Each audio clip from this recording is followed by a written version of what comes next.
Jean-Yves Bonnefoy, Catherine Doublet a donné pouvoir à Abderrahim Ben Tayeb, Jean-Marc Dufix, Jean-Paul Forestier, Cindy Giardina a donné pouvoir à Jean-Paul Forestier, Martine Grivillers a donné pouvoir à Cécile Mariette, Gérard Vernet, Martine Matra, excusez, Stéphanie Fayard, Julien Degout a donné pouvoir à Jean-Marc Dumas, Gérard Barou, Michel Robin, Pierre Garbil, Monique Ray, Christelle Masson, Stéphanie Bouchard, remplacée par Nicolas Roland, Patrick Clodieux, Joël Épinat, Marc Archer, Rachel Meunier-Favier, David Sari, Michel Jourjon, merci, David Buisson, Frédéric Millet, Nicole Giraudon, Jean-Luc Daval-Pommier, Evelyne Chouvier, Paul Duchamp, Olivier Joly, Jean-Pierre Bras donné pouvoir à Hervé Bru, Jean-Baptiste Chaussy, Béatrice Dauphin donné pouvoir à Flora Gauthier, René François a donné pouvoir à Pascal Pelou, Flora Gauthier, Alain Laurendon, Nathalie Egal, en retard, Gilbert Lorenzi a donné pouvoir à Alain Laurendon, François Madvet, Pascal Pelou, Ghislaine Poyet a donné pouvoir à Olivier Joly, Carole Tavitien a donné pouvoir à François Madvet, Gilles Thomas, Éric Lardon, pouvoir à Thierry Hareux, Martine Charles, Marcel Jouara, Stéphane Villard, Rambert Paillard a donné pouvoir à Quentin Paquet, Jean-Marc Dumas, Christian Soulier a donné pouvoir à Annie Ostar, André Gachet, Jean-Maxence de Monchy, Frédéric Pugnet, Pierre Brevet, par Nicole Pardon, merci, Michael Miomandre, Jean-René Jandel, remplacé par Marie-Pierre Barou. Jean-Marc Grange a donné pouvoir à Marie-Thérèse Gagnère, Christophe Breton a donné pouvoir à Pierre Verdier, Julien Ronzier, Yves Martin, Patricia Carrette, Thierry Hareux, Nicole Pinet, Gérard Peslon, Alexandre Palmier a donné pouvoir à Alban Fontenil, Yves Duport, Hervé Béal, Jean-Paul Tissot, Hervé Perronnet et Bertrand Daval, remplacé par Patrice Potonnier.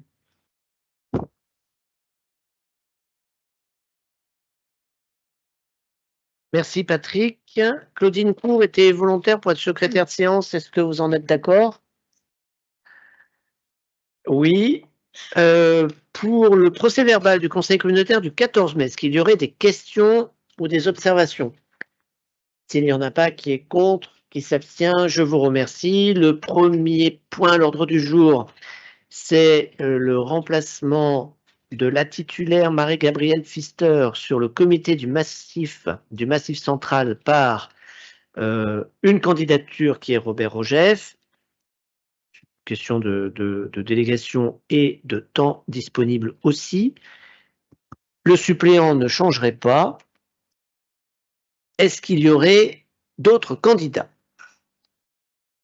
S'il n'y en a pas d'autres, qui est contre? Qui s'abstient? Je vous remercie. Je laisse la parole à Olivier Joly pour le fonds de concours dans le cadre du fonds de soutien aux communes. Oui, bonsoir à toutes et à tous. Malgré la chaleur de ce soir, on est un peu Père Noël puisqu'on attribue les fonds de concours qui étaient prévus dans le cadre du fonds de soutien. Simplement pour résumer, 25 communes ont déposé 32 dossiers, 9 sur l'enveloppe numéro 1, 15 sur l'enveloppe numéro 2 et 8 sur l'enveloppe numéro 3. Vous avez le détail dans la note de synthèse de tous les projets qui sont accompagnés. Et vous voyez qu'il y en avait eu un certain nombre et sur effectivement toutes ces enveloppes.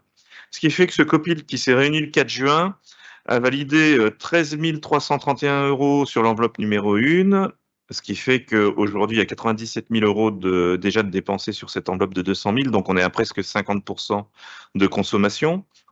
On a dépensé sur cette liste de projets soutenus 71 105 €, ce qui nous porte à 583 000 € l'ensemble des engagements de cette enveloppe numéro 2. Là, on est sur un taux de consommation de 54%.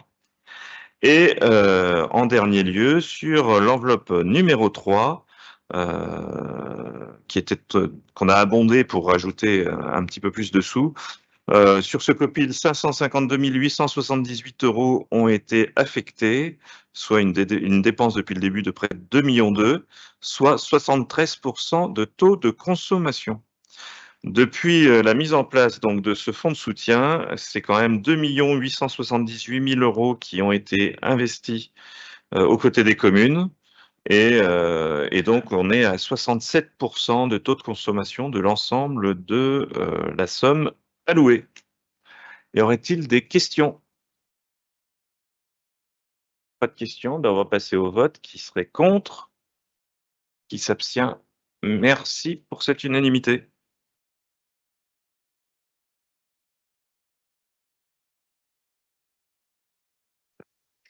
On poursuit avec Yves Martin pour un nombre 1, 2, 3, 4, 5 marchés. Et je vous annonce d'ailleurs qu'au prochain conseil communautaire, il y en aura encore beaucoup.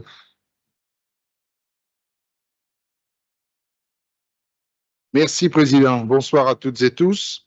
Le premier marché est le marché de détection et géolocalisation de réseaux enterrés. Il s'agit du renouvellement d'un marché qui se termine le 1er septembre à venir.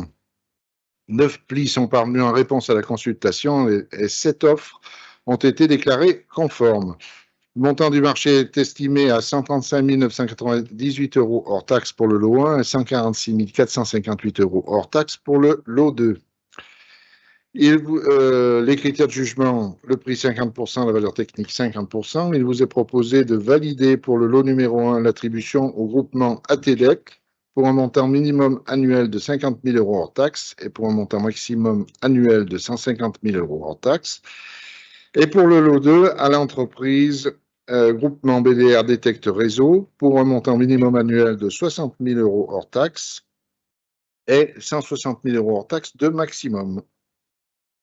Y a-t-il des questions? Qui est contre? Qui s'abstient? Je vous remercie pour l'unanimité. Deuxième marché, c'est le marché de gestion des déchets alimentaires. C'est là un nouveau marché. 5 plis sont parvenus en réponse, 5 candidatures ont été admises et 4 offres ont été déclarées conformes. Le montant du marché est estimé à 149 000 € hors taxe pour le lot 1, à 13 600 € hors taxe pour le lot 2, à 109 000 € hors taxe pour le lot 3 et à 257 000 € hors taxe pour le lot 4. Les critères de jugement des offres sont le prix 60%, la valeur technique 30% et la valeur environnementale et sociale 10% pour les lots 1 et 2. Le prix 50%, la valeur technique 40%, la valeur environnementale et sociale 10% pour le lot 3. Et le prix 40%, la valeur technique 50%, la valeur environnementale et sociale 10% pour le lot 4. Il vous est proposé de valider l'attributaire pour le lot 1 Compost On de Roche-la-Molière pour un montant minimum de 80 000 € hors taxe et un maximum de 400 000 € hors taxe. Le lot 2 à Ondaine Agro du Chambon-Feugerolles pour 8 000 € hors taxe en minimum et 40 000 € hors taxe en maxi. Et pour le lot 3, la société Environal pour 30 000 € de Lyon, pour 30 000 € hors taxe de minimum et 190 000 € hors taxe de maximum. Sachant que le lot numéro 4 a été déclaré sans suite, car les 2 offres reçues ont été déclarées inacceptables du fait de leur montant supérieur, et bien supérieur d'ailleurs, au crédit budgétaire alloué à ce lot. Y a-t-il des questions?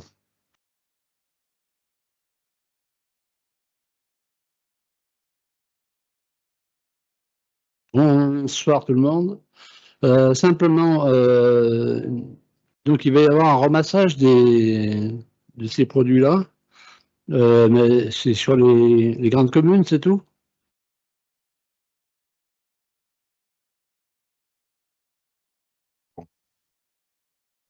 Et le marché concerne bien de la collecte de biodéchets, donc avec des points d'apport volontaire et uniquement dans 3 villes les plus urbanisées, à savoir Montbrison, Saint-Just-en-Rambert et sur Île-Fontane. Pour tout le reste, on parle de compostage soit individuel, soit partagé.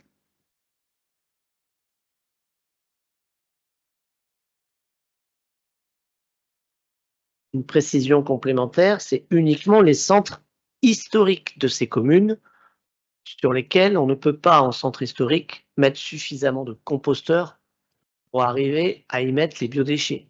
Sur tout le reste du périmètre des communes, ça sera des composteurs partagés, comme dans les communes rurales.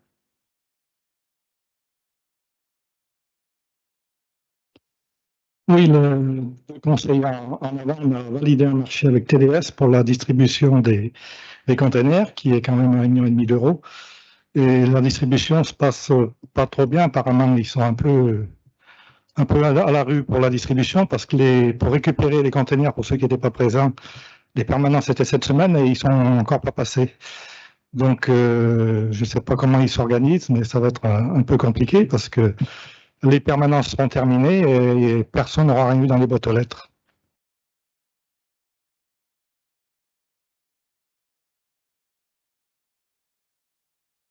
Oui, alors, la question n'est pas en rapport avec le marché, bien entendu.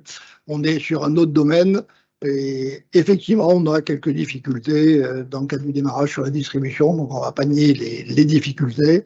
Bon, laissez-nous un petit peu de temps pour qu'on puisse aussi bien se caler avec le prestataire, qui est un local. On l'avait déjà évoqué, ce marché-là. Bon, on a quelques petits couacs de communication. Je vais prendre un exemple, puisque c'est revenu aujourd'hui. Un couac de communication, on vous envoie un mail au mairie que je dois vous envoyer pour vous dire qu'il va y avoir la livraison la semaine 37.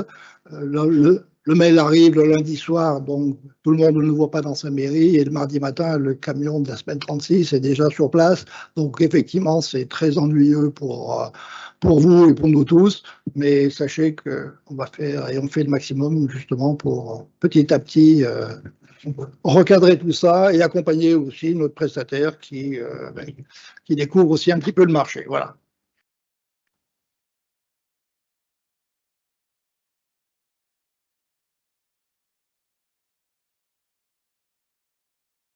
Les rattrapages, c'est eux qui les font, c'est la question. Oui, il y a deux passages. Il y a deux passages, et après, logiquement, si les deux passages sont vérifiés infructueux, il y a des points de regroupement, enfin des points où il y aura des conteneurs qui sont déposés et les gens pourront aller les récupérer. Là.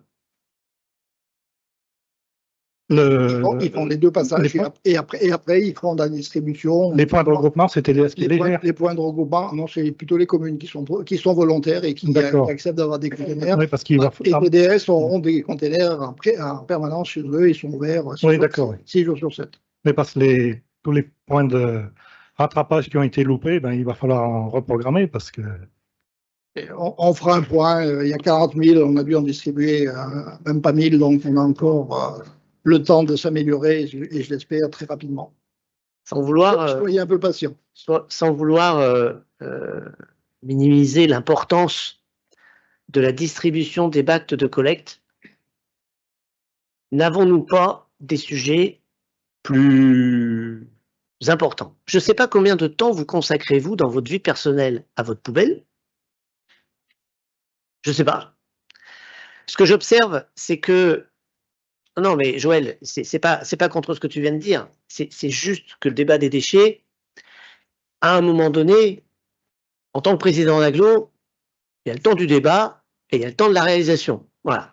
Et quand on fait des réunions publiques et que pendant 1 heure, on me pose des questions sur la TOMI à juste titre, parce que c'est une très forte inquiétude, la TOMI. C'est entre 150 et 200 euros par an, c'est éminemment important.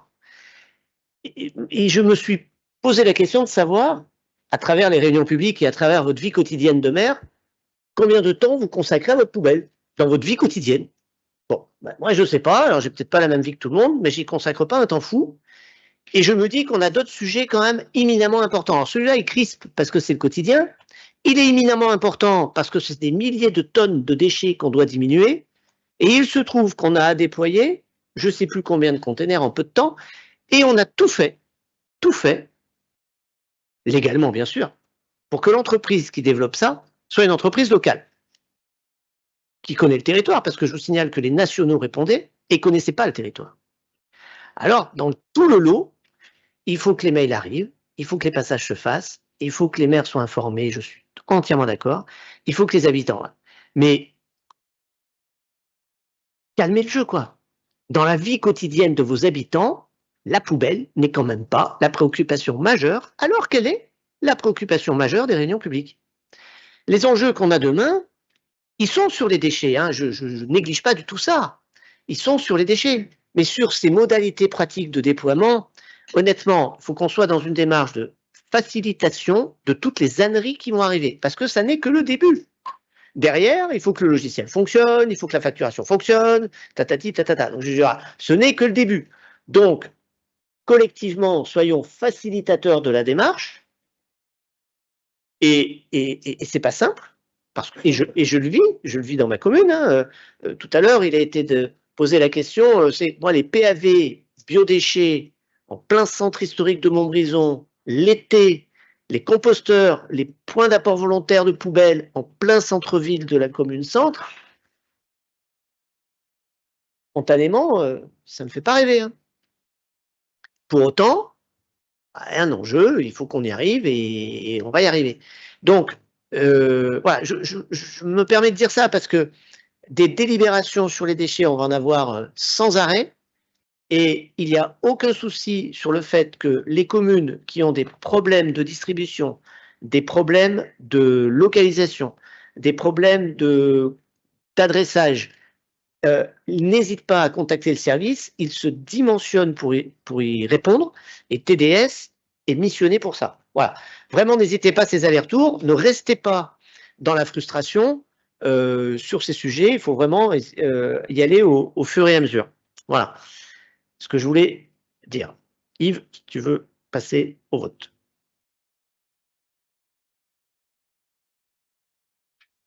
Bien, on peut passer au vote. Qui est contre? Qui s'abstient? Je vous remercie pour l'unanimité. Le troisième marché est le marché de travaux d'aménagement de voirie de la rue des Piquettes et la rue des Plantées sur la commune de Saint-Cyprien. 2 plis sont parvenus en réponse à cette consultation et les 2 offres ont été déclarées conformes. Le montant du marché est estimé à 637 000 € hors taxes. Les critères de jugement des offres sont le prix 60%, la valeur technique 40%. Il est proposé au conseil communautaire d'attribuer le marché à la société Colas pour un montant de 624 985 € hors taxes. Y a-t-il des questions? Qui est contre? Qui s'abstient? Je vous remercie pour l'unanimité. Marché de travaux d'aménagement de voirie de la rue Froide sur la commune de l'Hôpital-le-Grand. 3 plis sont parvenus en réponse à cette consultation et les 3 offres ont été déclarées conformes. Le montant du marché est estimé à 212 662,50 € hors taxe pour la base plus la prestation supplémentaire éventuelle. Les critères de jugement des offres, prix 60%, valeur technique 40%. Il est proposé au conseil communautaire d'attribuer ce marché à l'entreprise Colas pour un montant de 231 963,50 € qui comprend le marché de base plus la prestation supplémentaire éventuelle. Y a-t-il des questions? On passe au vote. Qui est contre? Qui s'abstient? Je vous remercie pour l'unanimité. Et le dernier marché est le marché de travaux de réfection de 2 ouvrages d'art.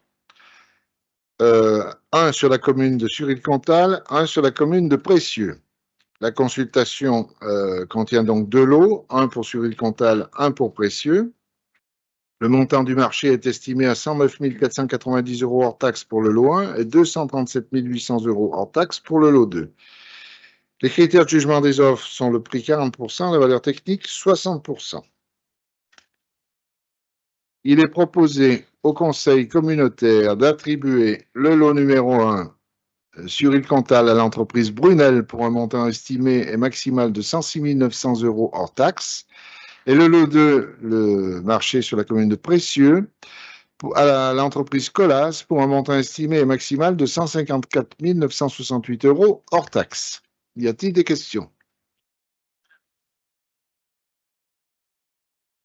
Question pour le lot numéro 2, que ce soit Colas qui prenne ce marché.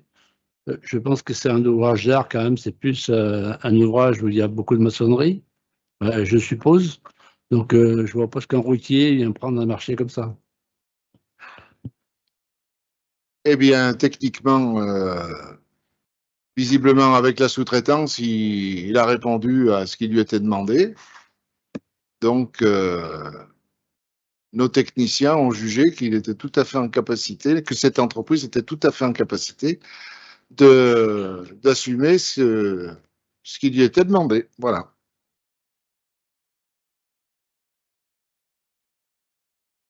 D'autres questions? Alors, on passe au vote. Qui est contre? Qui s'abstient? Je vous remercie pour l'unanimité.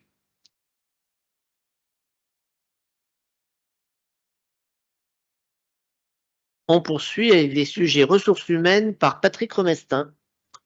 Le premier point concerne le compte personnel de formation qui est, comme vous le savez, une obligation réglementaire.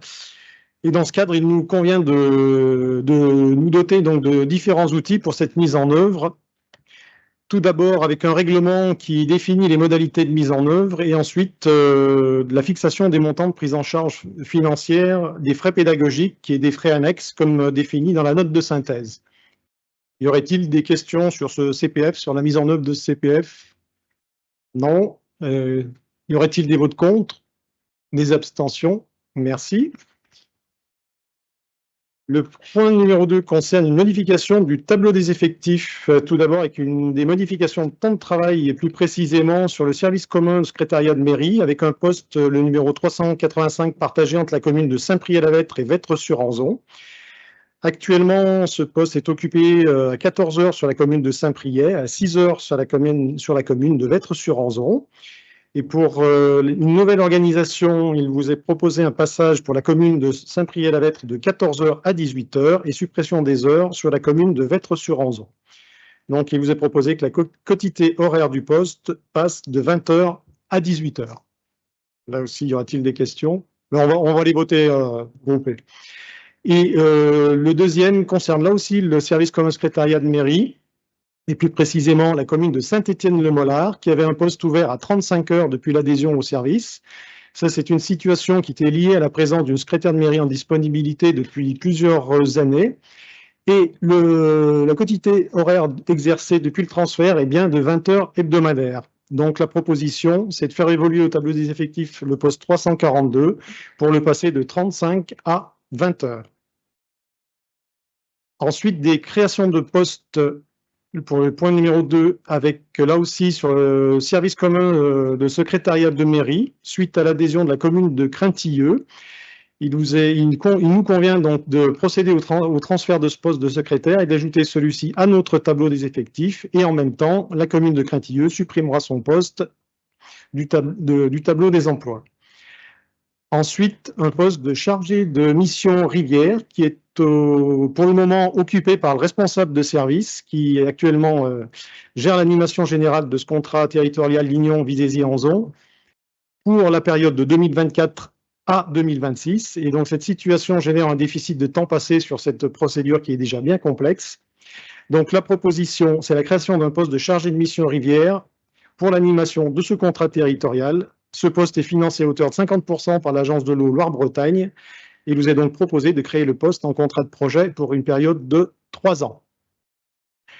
Et ensuite, c'est un renouvellement, puisque nous avions un contrat de projet pour un chargé de mission énergie renouvelable et transition énergétique pour la période de 2021 à 2024. Et il vous est proposé de le renouveler sur la période 2024-2026 pour une durée donc de 3 ans au grade d'ingénieur territorial. Et pour terminer, comme vous l'avez vu, c'est des modifications d'indices de rémunération et plus précisément des modifications d'échelon pour 15 postes que vous avez pu découvrir dans la note de synthèse. Y aurait-il des questions ou des remarques sur ces points RH? S'il n'y en a pas, on passe au vote. Qui serait contre? Qui s'abstient? Merci. On poursuit avec un sujet eau potable. Patrice Couchot. Oui, un sujet d'eau potable. Donc, il s'agit de valider une convention d'assistance et de mission de sécurité ferroviaire avec la SNCF et Loire-Forêt Agglomération. C'est un dossier de conception spécifique relatif aux directives de sécurité ferroviaire. En fait, c'est la validation avec la SNCF pour voir un petit peu l'organisation du chantier de l'usine de potabilisation située sur la commune de Savigneux à Pleuvay, voir un petit peu si on est dans les clous, voir s'il y a des contraintes de sécurité. Donc voilà, c'est une convention avec la SNCF pour un coût de 8 760 € hors taxe. Est-ce qu'il y aurait des questions par rapport à cette convention avec la SNCF pour réaliser les travaux sur Pleuvay? Juste une remarque. Une remarque. Ça n'est qu'un début. Oui. Positivé. Est-ce qu'il y a des observations, d'autres observations? Non. Oui. Oui. Adeline. Si c'est qu'un début, vous pouvez peut-être développer. Alors, C'est juste un début Ah, mais- de relation avec la SNCF, mais je suis mauvaise Ok. langue. Parce qu'après avoir été adjoint, vice-président aux mobilités et à vouloir faire avec la SNCF des conventions pour des passages à deux voies, quand je vois arriver une convention pour l'impact de travaux sur des vibrations de la voie ferrée, je me dis que pas forcément simple. C'était une parole malheureuse du président, on va considérer.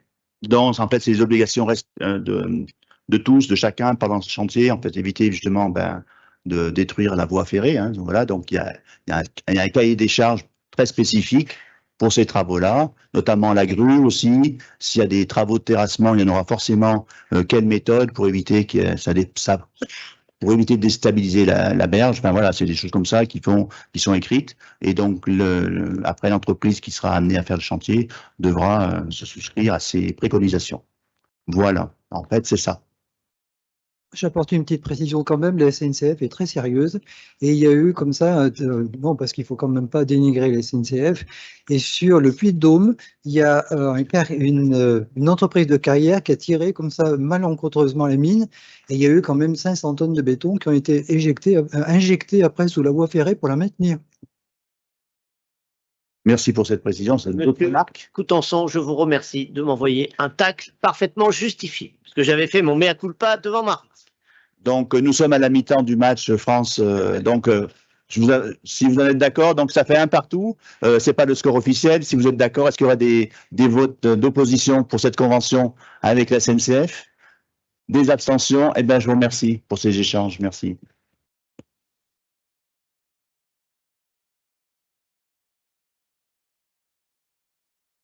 Je ne dénigrerai plus la SNCF. Alors, un sujet culture.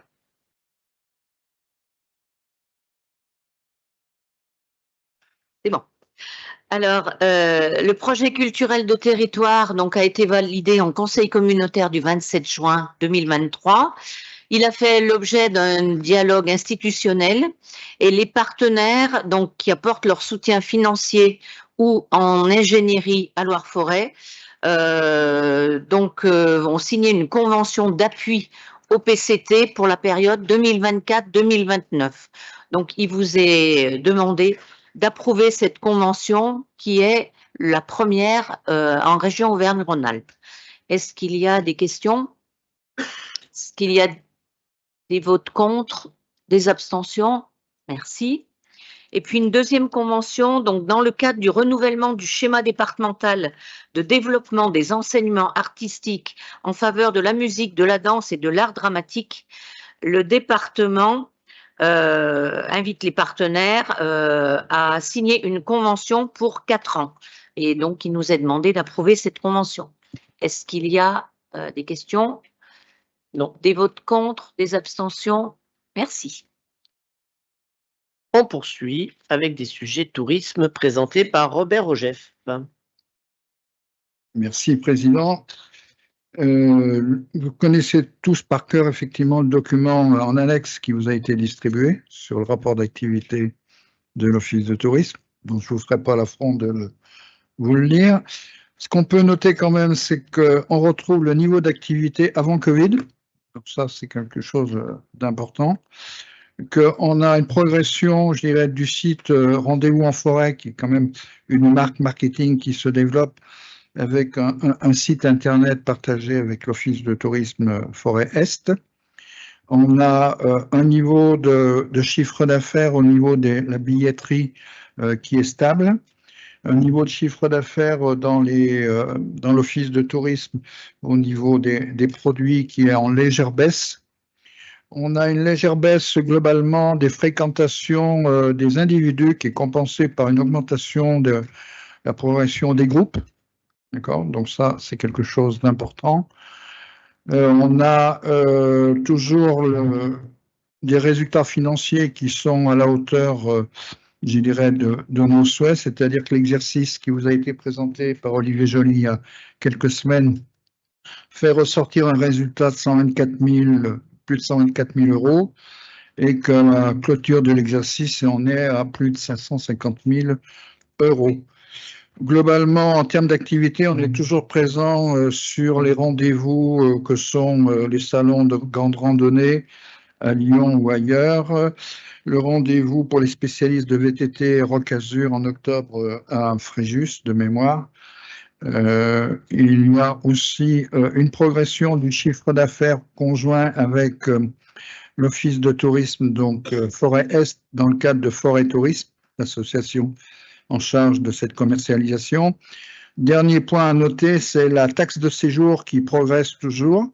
Donc par rapport à 2022, elle progresse encore de 11%, c'est-à-dire qu'on est à plus de 162 000 euros de taxe de séjour.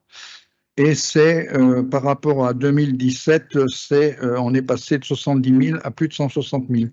Et on a sécurisé, je dirais, les déclarations des taxes de séjour avec tout un tas de mécanismes dématérialisés. Sur les 160 000, on peut dire qu'il y en a 90 000 qui sont directement par la plateforme d'Office du tourisme. Et en deux, c'est la plateforme RNB, qui est aux alentours de 50 000 euros. Voilà, dans les grandes lignes, parce qu'on m'a demandé de faire très court. Concernant le plan d'action 2024, dans le plan de mandat qui m'est affecté en tant que vice-président délégué au tourisme de Loire-Forêt et président de l'Office de tourisme, j'ai pour objectif de réformer l'Office de tourisme pour mieux le réinventer. Donc pendant l'année 2023, il y a un travail de fond qui a été fait avec un cabinet en accompagnement pour à la fois les agents, les socio-professionnels, enfin toutes les personnes qui jouent un rôle dans l'activité du tourisme.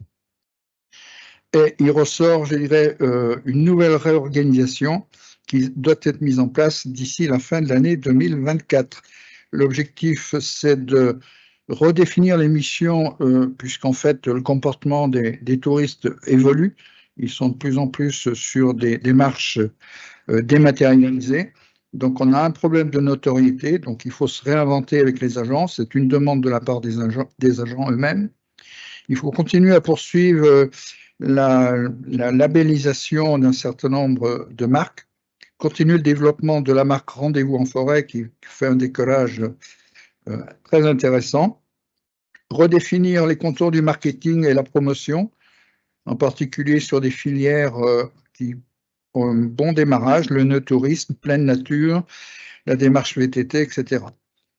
Renforcement de la notoriété, je vous en ai parlé, tout en gardant présent à l'esprit que l'activité du tourisme doit être aussi avoir sa dimension économique et qu'on doit continuer à optimiser l'encaissement des taxes de séjour. Y a-t-il des questions sur ce que je viens de résumer? Bien, y a-t-il des votes contre? Il n'y a pas de vote? Parfait. Oui, donc sur ces 160 000 euros de taxes, là, donc ça sert à financer tout ce que tu nous as dit derrière, c'est-à-dire les promotions du tourisme, les marques, tout ça? Non, pas tout. Ça sert qu'à ça? Non, non, ça ne sert pas qu'à ça. Ça sert à plein d'autres activités parce qu'on a un niveau de dépenses qui est aux alentours de 1,5 million. Voilà. Donc, il faut un peu plus d'argent. D'accord? Voilà. Ben oui, on a une subvention de Loire-Forêt de 900 000 euros.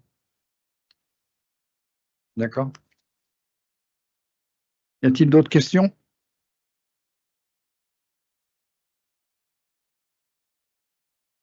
D'accord. Ok, parfait. Donc, délibération concernant donc la tarif des taxes de séjour. Donc, la taxe de séjour, comme je viens de vous préciser, est payée par les touristes. Voilà, elle a augmenté donc de 114% depuis 2017 et conformément aux règlements nationaux, à partir du 1er janvier 2025, le barème applicable au tarif plafond des 4 catégories doit augmenter de 4,8%, ce qui fait que sur la catégorie des palaces, on passe de 4,30 € à 4,80 €.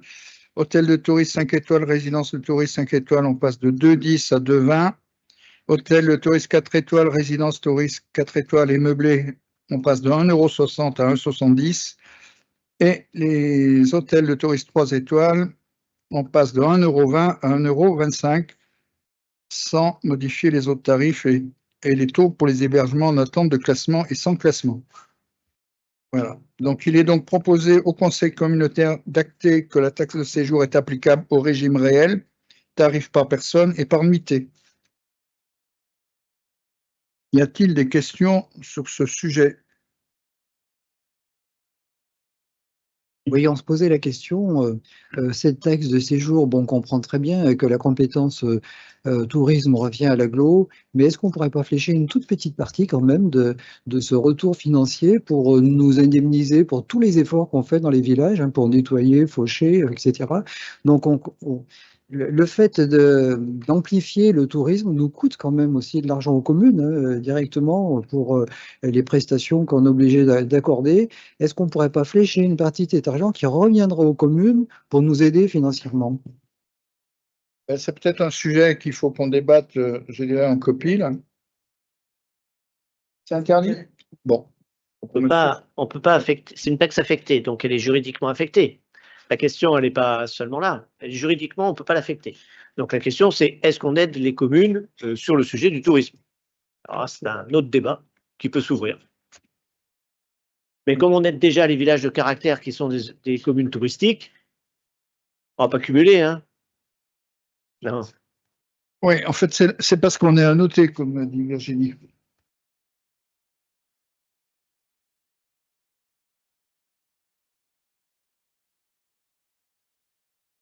Il y a autre chose? Donc, moi, je m'abstiens pour le vote. Qui est contre? Qui s'abstient? Merci. Voilà, Président.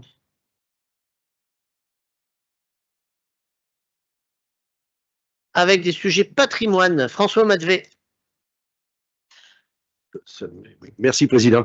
Bonsoir à toutes et à tous. Donc, c'est le rapport d'activité de la fourrière animale qu'on présente toutes les années. Juste 2-3 petits rappels. La fourrière animale est située au lieu-dit Les Mûriers dans la commune de Saint-Étienne-le-Mollard. La commission consultative des services publics locaux a pris acte de ce rapport annuel. Vous l'avez en annexe. Donc, pour rappel, la capture et le transport d'animaux errants restent dépendants du pouvoir de police du maire, mais chaque commune peut conventionner avec le domaine des mûriers afin qu'il réalise ses tâches. Donc, elles sont assez significatives. 115 animaux accueillis contre 138 en 2020. 2021, on était à 157. La moyenne, alors par contre, ça, c'est un petit peu embêtant pour lui, pour l'avoir visité récemment. La moyenne du nombre de jours de garde était de 23 jours 7 cette année. L'année passée, du moins, contre 11 jours 8. Donc, la moyenne de ce monsieur des jours de garde de ces animaux augmente.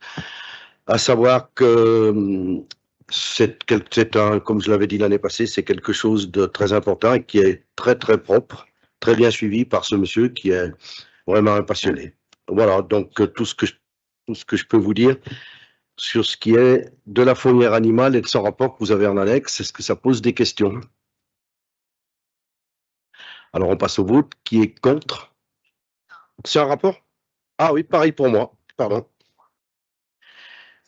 Je continue, Président. Résiliation de la convention de location du local techni-moderne situé zone de la Borde. Donc, c'était un local que Loire-Forêt avait loué. Donc, d'un commun accord avec la ville de Montbrison, les parties se sont entendues pour une résiliation de la convention avec prise d'effet au 01724. Est-ce que ça pose des questions? Et, donc, cet immeuble, il appartient à l'agglo, j'ai compris. Non, à la ville de Montbrison. Non, à la ville de Montbrison. Il est loué à la ville de Montbrison, comment? Non, l'agglo le louait à la ville de Montbrison, ouais. Oui. Alors, qui c'est qui vont l'avoir maintenant, ce bâtiment?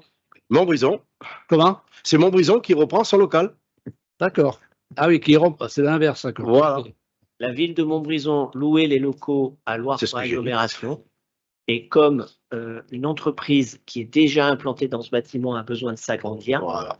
on a libéré, l'agglo a libéré les locaux pour permettre à l'entreprise de pouvoir s'y installer. Entre-temps, l'agglo a recherché d'autres locaux à louer.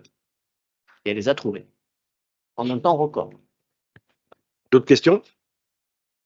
Pas d'autres questions, on passe au vote alors. Qui est contre? Qui s'abstient? Merci pour cette unanimité. Maintenant, c'est l'adoption d'un protocole transactionnel entre Loire-Forêt Agglomération, Total Énergie pour la fourniture de gaz du premier trimestre 2022. Donc, le marché subséquent numéro 1 a été attribué à Total Direct Énergie pour la période de fourniture de gaz de 24 mois et le marché subséquent 2 a été attribué à EDF pour une période de fourniture de gaz de 6 mois allant du 01/01 jusqu'au 31/6. Au titre du marché subséquent, EDF a donc fourni régulièrement du gaz pour le fonctionnement des installations de chauffage de Loire-Forêt Agglomération. Le 21 et 26 juillet, Total Énergie émettait 2 factures, donc vous les avez, de 15 000 à 47 000, donc ce qui faisait un total de 67 446,118 pour la période que vous avez sous les yeux. Les prix pratiqués par Total Énergie SA sont dans la continuité du marché subséquent.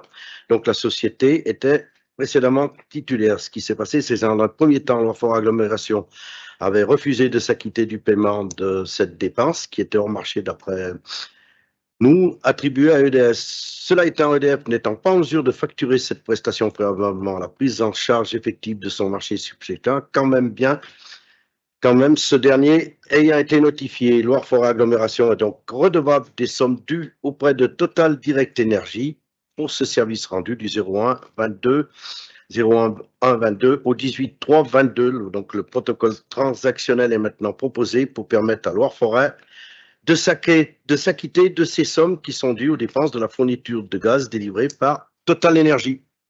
Est-ce que ça pose des questions? Pas de questions? Alors, on passe au vote. Qui est contre? Qui s'abstient? Merci pour cette unanimité. On poursuit avec un sujet de planification urbaine et de droit de préemption urbain avec Patrick Ledieu. Merci, Président. Bonsoir à tous. Le sujet étant dévoilé, oui, je vais vous parler de droit de préemption urbain et de droit de préemption urbain renforcé.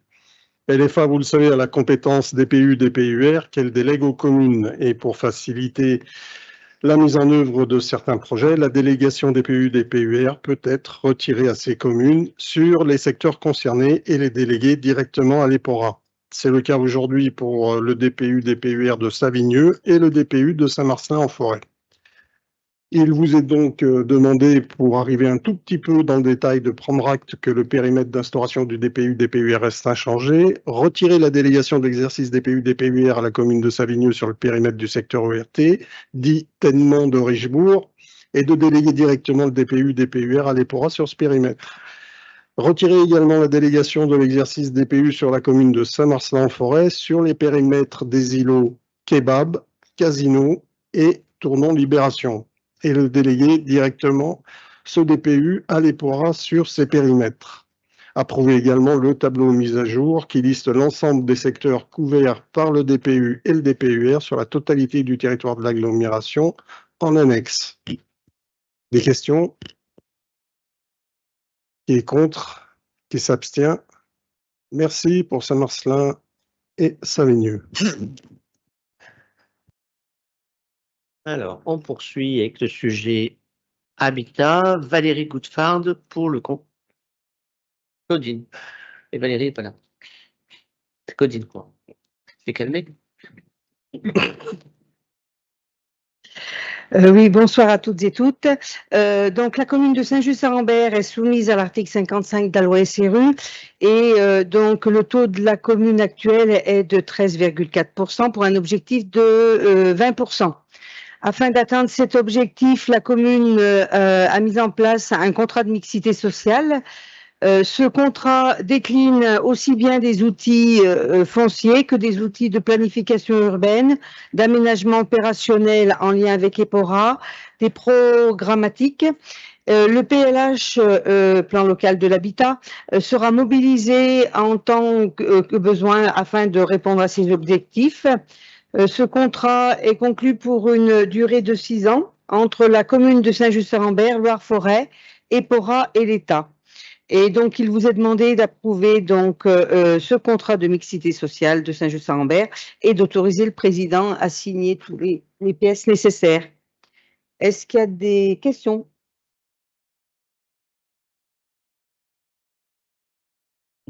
Quel est le coût pour LFA de cette opération? Eh bien, c'est dans le cadre du PLH qu'on aura des aides à donner, mais pour la signature de ce contrat, il n'y a pas d'engagement, à part dans le cadre du PLH de Loire-Forêt.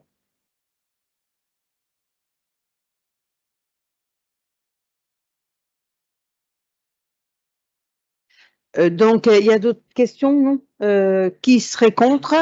Qui s'abstient? Merci. On poursuit avec un sujet assainissement de Thierry Hareux. Merci, Président. Bonsoir à tous.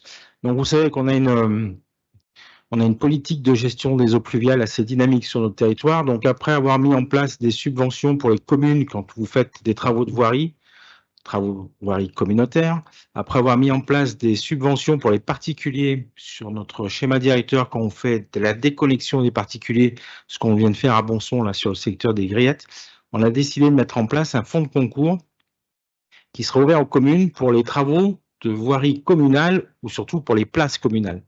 Donc le but, c'est d'aller déconnecter les eaux de pluie sur vos places et de pouvoir bénéficier de ce fonds de concours qu'on met en place aujourd'hui.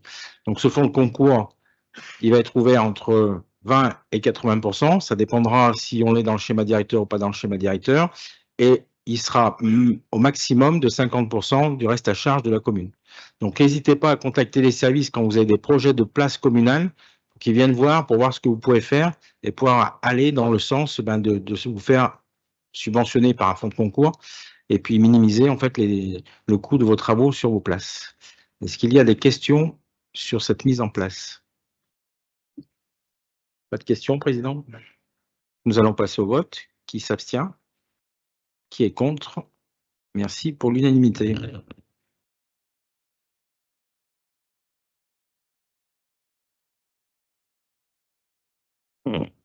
On poursuit avec des sujets économiques présentés par Jean-Paul Forestier. Il y en a 3. Oui, bonsoir. Il s'agit d'approuver la prolongation de la convention publique d'aménagement pour les 2 zones dont la réalisation avait été confiée à Novim. Il s'agit de la zone des Plaines, à Bonson-sur-Saint-Marcelin et Granges à Montbrison.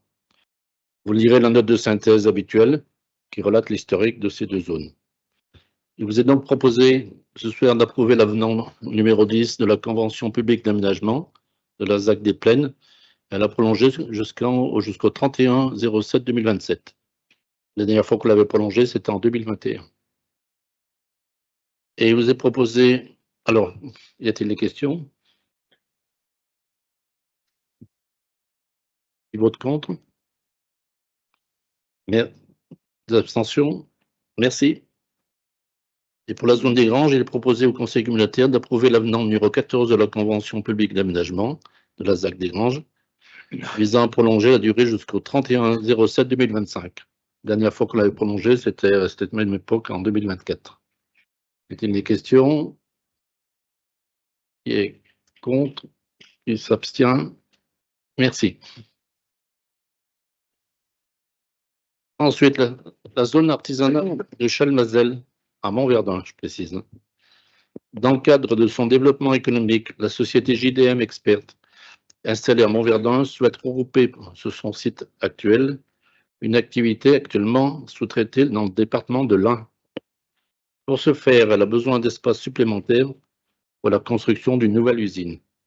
De ce fait, elle souhaite acquérir une parcelle voisine d'une surface de 1647 m² pour y construire un bâtiment d'environ 820 m². Il est donc proposé la vente d'une parcelle cadastrée au prix de 18 € hors taxe à la SCI DJ Invest, porteuse du projet. Y a-t-il des questions? Qui vote contre? Qui s'abstient? Merci. Eh bien, on aborde à nouveau le sujet des déchets, présenté par Pierre Giraud. Bien, et en ce qui me concerne, ce sera effectivement un nouveau rapport annuel, comme ceux qu'on vient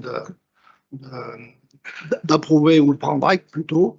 Donc, ça concerne effectivement les déchets ménagers assimilés pour l'année 2023. Le document fait 77 pages, donc vous comprendrez qu'on va faire des résumés. Les faits marquants, ce rapport a été présenté à la commission consultative, comme tous les rapports des services publics. Ça s'est passé le 29 mai 2024.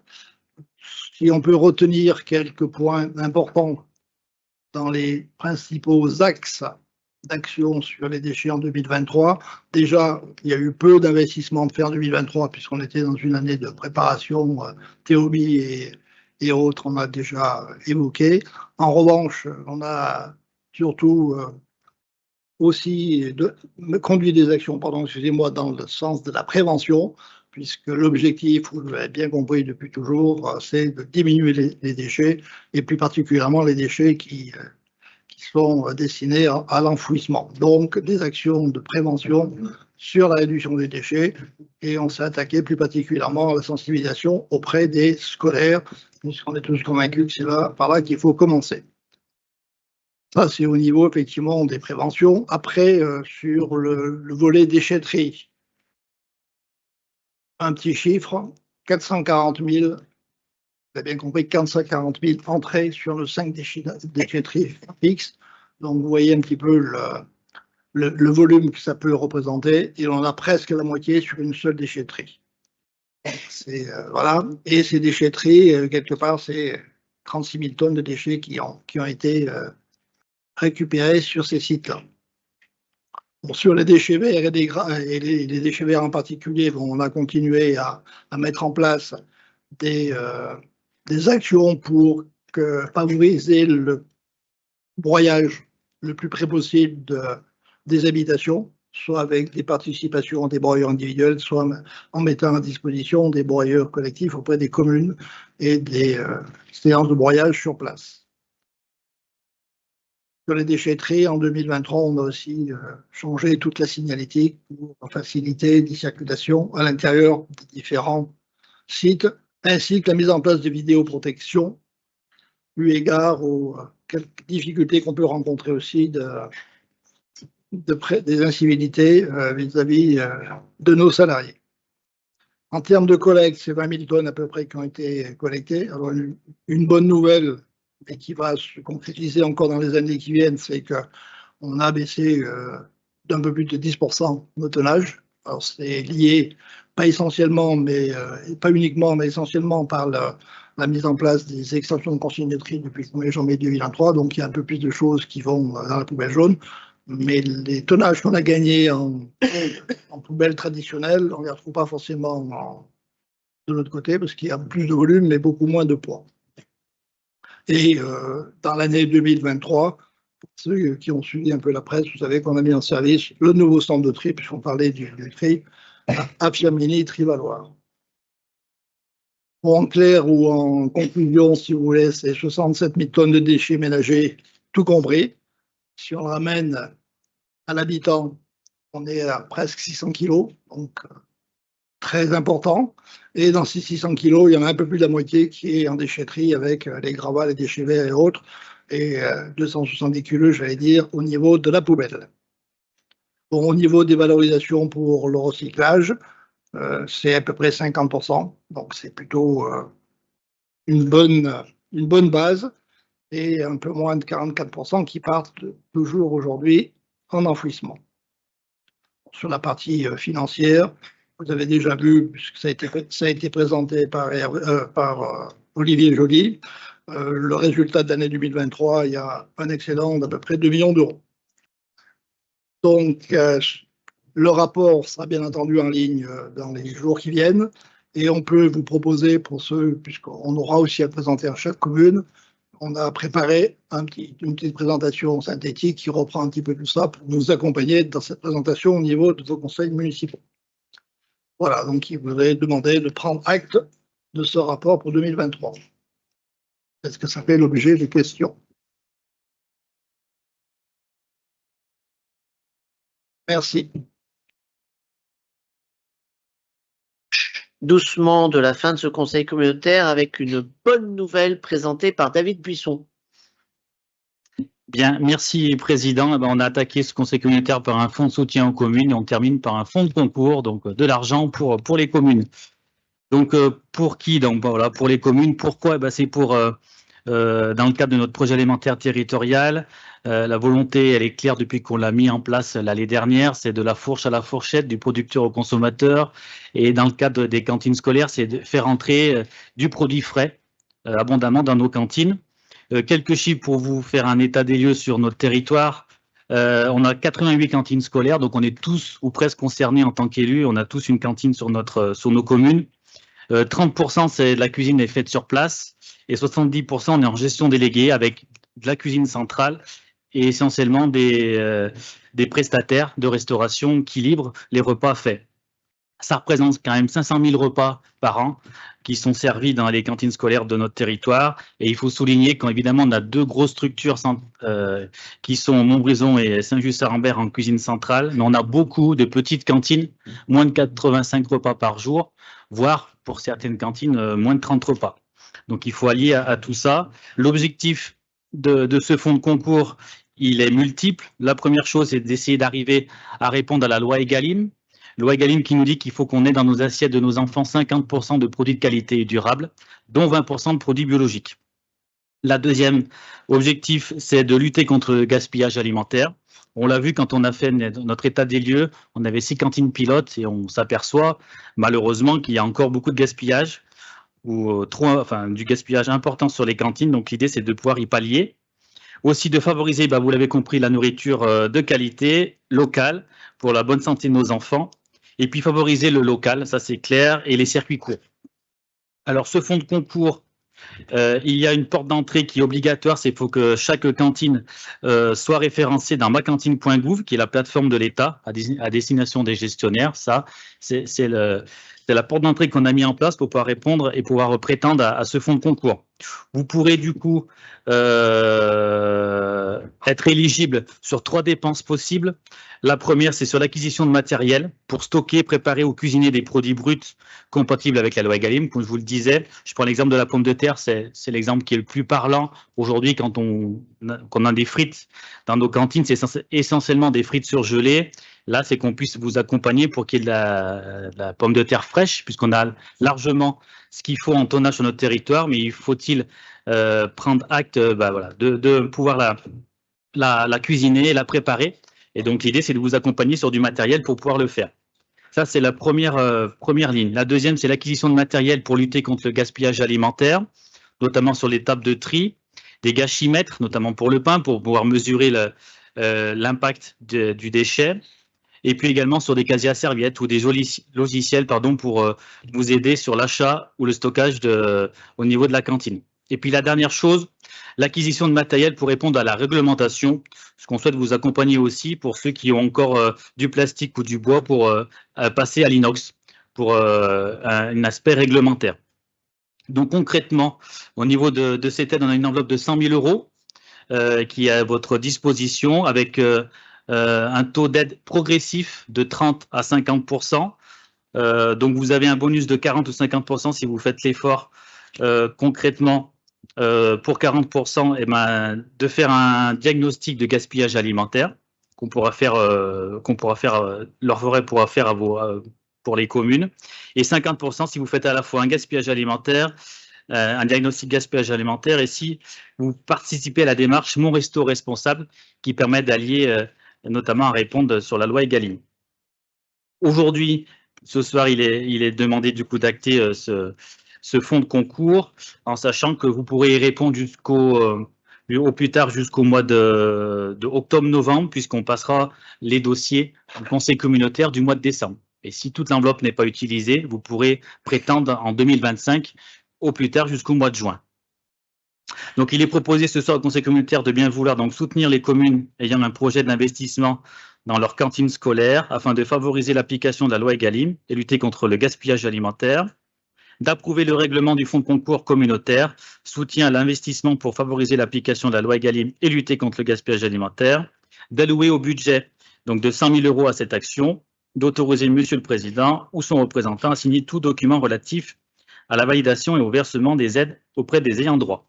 Pour conclure, avant, s'il y a des questions, juste vous préciser que le dossier pour répondre à l'appel fonds de concours est très simple. Il fait 4 pages, dont la dernière page, c'est les pièces à fournir.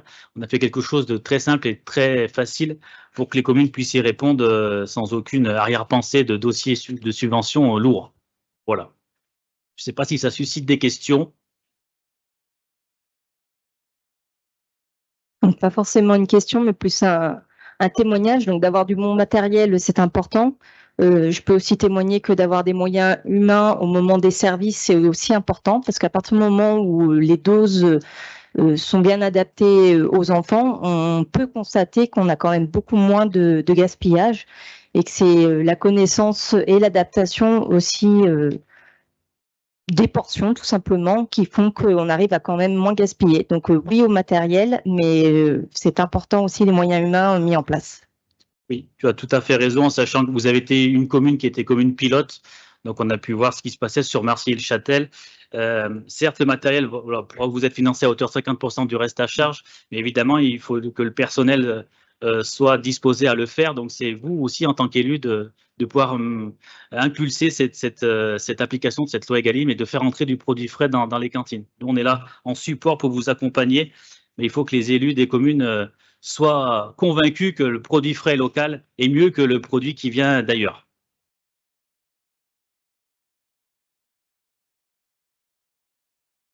Bien. S'il n'y a pas d'autres questions, on peut passer au vote. Est-ce qu'il y en a qui seraient contre? Donc, d'autres qui s'abstiennent? Ben, je vous remercie. Merci David pour cette présentation. Est-ce qu'il y aurait des questions sur les décisions ou conventions, contrats du président? Oui. Sylvie Genebrier? Non. Bon.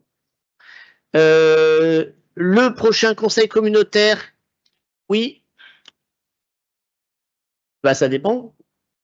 En général, ça se demande avant, cher Hervé, dis-moi. Appuie donc sur ton micro. Non, je voulais simplement demander, c'est pas. Donc, on a été. Les services de l'État ont labellisé un certain nombre de communes dans le dispositif France Ruralité Revitalisation.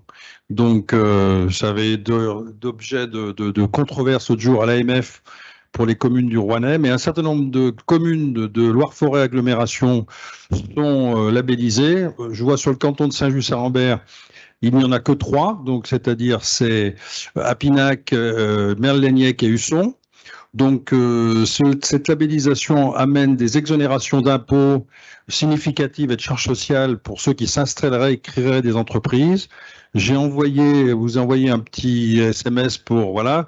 Est-ce que dans cette optique, Loire-Forêt Agglomération pourrait effectivement faire une promotion en association avec les communes pour la promotion de ce label qui est, à mon avis, très, très importante. Ce label est très, très important d'un point de vue économique et dans mon cas particulier par rapport à la zone artisanale des Carchons. Merci. Alors, très franchement, tu me poses une colle parce que je n'ai pas regardé le dispositif dans le détail. Je ne connais pas les incidences. Ce que je sais, c'est que les exonérations ne sont pas compensées. Et que la deuxième chose que je sais, c'est qu'il n'y a pas possibilité pour Loire-Forêt de ne faire que pour 1, 2 ou 3 ZRR. C'est forcément pour toutes les communes ZRR. Et il y en a sur Loire-Forêt plus du double du coup d'avant. Pour moi, il y en a plus d'une 50aine de mémoires. Et si j'ai une excellente mémoire, il y en a 28 et 26, ça devrait être 54. Donc il faut qu'on mesure ce que cela représente. Je ne peux pas m'engager comme ça. Après, faire la promotion des communes qui sont ZRR, ça me pose aucun problème. Délibérer l'exonération fiscale pourrait me poser plus un problème. Mais faire la promotion, surtout si les communes délibèrent elles-mêmes d'exonération fiscale, puisque en fait c'est délibération des communes pour ce qui concerne la fiscalité des communes vis-à-vis de l'entreprise, donc notamment le foncier. Et pour l'agglo, c'est essentiellement la CFE. Donc les communes ZRR peuvent délibérer et exonérer leurs entreprises de la taxe foncière sans compensation de l'État. C'est une possibilité que donne l'État aux communes et elle donne la même possibilité à l'agglo. Par contre, je ne mesure pas les incidences. Faire la promotion, on peut dire et faire la pub des communes ZRR, ça pose aucun problème. Merci pour cette question. Par contre, du coup, tu m'obliges, mais c'est bien, c'est une bonne obligation à me pencher sur le sujet et j'en aurai bientôt, j'imagine, tout le détail. Le prochain conseil communautaire est le mardi 9 juillet 2024 à 19h30.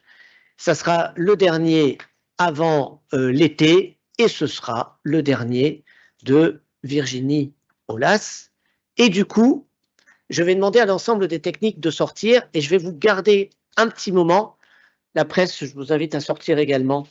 C'est en dehors, le conseil est levé en lui-même, mais restez avec moi quelque temps, mesdames et messieurs.